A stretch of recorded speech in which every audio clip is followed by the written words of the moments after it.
Salut tout le monde, c'est Jérémy. Aujourd'hui, on va parler du Huawei Mate 50 Pro, le dernier flagship de la marque, et on va se concentrer sur la partie application avec son système Harmony OS.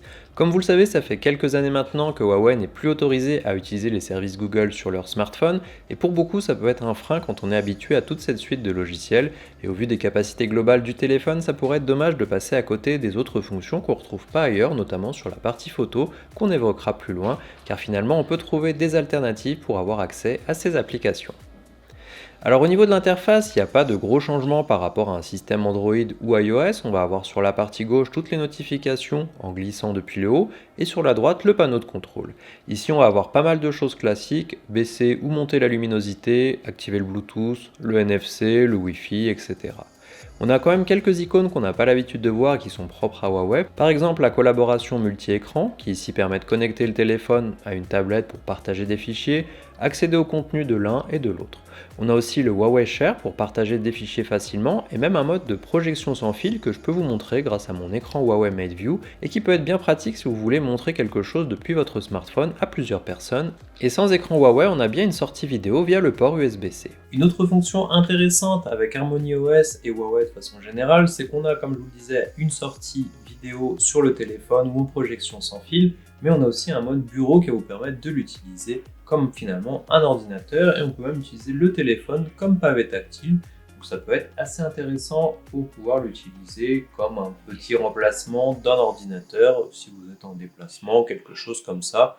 Au moins pour écrire des emails, vous pouvez connecter bien sûr votre clavier et votre souris en Bluetooth et ça vous fait un mini ordinateur en déplacement. Si on va dans les paramètres, on va retrouver ce qu'on retrouve finalement sur n'importe quel appareil, ce qui est une bonne chose car on n'est pas perdu pour autant. On notera quand même une partie dédiée à l'assistant Huawei et diverses fonctions qui y sont liées. On voit déjà rapidement que la force d'Harmony OS se fera sentir si on a plusieurs appareils de la marque pour profiter à fond de son écosystème pour partager des fichiers, diffuser du contenu sur l'écran de la marque ou encore d'avoir un écran supplémentaire sur son ordinateur, le tout assez facilement. De base, le smartphone arrive avec une partie des logiciels installés et en tout cas, ce qu'on a tendance à utiliser sur Google va avoir son équivalent. On a une application pour les mails, une application Petal Maps, un navigateur, un agenda, un bloc-notes, un calendrier où on peut y joindre son calendrier Gmail d'ailleurs. Tout ça c'est bien, mais comment on rajoute des applis si on n'a pas le Play Store de Google?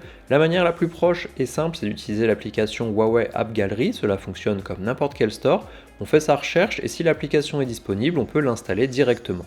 Par exemple ici, si je cherche l'application Société Générale, je peux voir qu'elle est bien disponible et j'ai juste à cliquer sur installer comme d'habitude et ça nous installe l'application. On voit que certaines applis populaires sont disponibles, comme TikTok, Booking, Molotov TV, Bouygues, etc. Si par contre je recherche une application qui n'est pas présente dessus, car malgré tout il y en a de plus en plus, mais il en manque aussi pas mal parmi les plus utilisés, par exemple Disney+, dans ce cas-là ça va utiliser Petal Search pour trouver un fichier d'installation APK correspondant. Ici, Disney+ serait pris via le site appparks.com, le fichier sera analysé puis installé. Ça reste transparent à l'utilisation, mais on sort du store pour aller chercher un fichier, donc on peut se poser des questions de savoir si le site utilisé est fiable ou pas. Après, pour des applications lambda sans connexion, on s'en fiche un petit peu. Pour des applications bancaires, on rentre des données critiques, ça peut être plus gênant. Mais même Netflix installé de cette façon fonctionne bien en L1 avec de la Full HD. Donc là, on peut installer les applications disponibles sur l'App Gallery, les autres applications non disponibles via des fichiers APK directement téléchargés via Petal Search. Et si maintenant on veut avoir accès à YouTube, Gmail, Google Maps et tout ce qui est propre à Google, on va venir utiliser Gspace. Celle-ci est trouvable sur l'App Gallery et comme le nom l'indique, ça va nous créer un espace où on aura la possibilité d'avoir un Play Store et d'installer des applications qui resteront dans cet espace. Alors ça ressemble à une appli qui ouvrirait un dossier avec tout un tas d'applications installées dedans. Les icônes avec une petite flamme à côté sont des suggestions non installées où on peut venir cliquer dessus pour les avoir, mais sinon on peut aller dans la partie Play Store pour pouvoir installer tout ce qu'on veut et ça restera dans cet espace. Comme vous le voyez, j'en ai mis un certain nombre et de façon générale, ça fonctionne vraiment bien. La seule chose à prendre en compte, c'est que les applications tournent dans une autre application. Il faut donc bien garder Gspace en tâche de fond pour recevoir des notifications par exemple. Les seules applis qui n'ont pas vraiment fonctionné, c'est les jeux pour moi. Par exemple, Call of Duty se fermait systématiquement. PUBG ne s'est pas fermé, mais ça a été détecté par le jeu comme une tentative de triche car cela utilise une application entre les deux. Donc pour les jeux, il vaut mieux les installer en dehors de Gspace et aussi Google Pay ne fonctionne pas dedans. Personnellement, je n'utilise pas cette solution et je préfère utiliser ma carte bleue par habitude, mais c'est bon à savoir.